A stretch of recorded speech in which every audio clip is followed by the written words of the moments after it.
করতে থাকো। 2 ঘন্টা ধরে ঘুরছি আর এখন ফিরে পেয়েছি। এখন সকালবেলা টিফিন হচ্ছে, মুড়ি চানাচুর, শশা কুচোনো, পেঁয়াজ কুচোনো, আর কি আছে, ছোলা সেদ্ধ।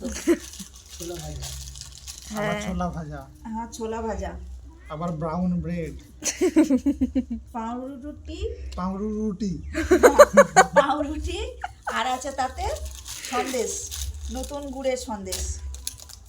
হ্যাঁ বোঝা গেল। এই দিয়ে সকালবেলার আজকে টিফিন হচ্ছে। আমার কি, আমি তো খাবো বসে বসে। হ্যাঁ যা যা যা, পিছনে ঘুরে গেলে কি করে হবে, সামনের দিকে ঘুরতে হবে তো।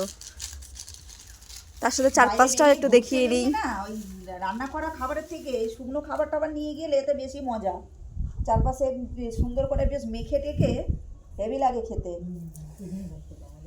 হ্যাঁ, পিকনিক পিকনিকই তো। শুকনো খাবার হলে বেশি ভালো লাগে। রান্না করা খাবার নিয়ে যাওয়া মজা একটা, টানতেও লাগে তো জিনিসগুলো। ওই দিকে একটা বুদ্ধর কিন্তু মূর্তি আছে, একটা এই জিনিস যে। কম পড়ে গেছে, এখানে একটু নুন দরকার ছিল। তুমি ওতে ছোলা ভাজা দিচ্ছ, আমি তো খেতে পারবো না।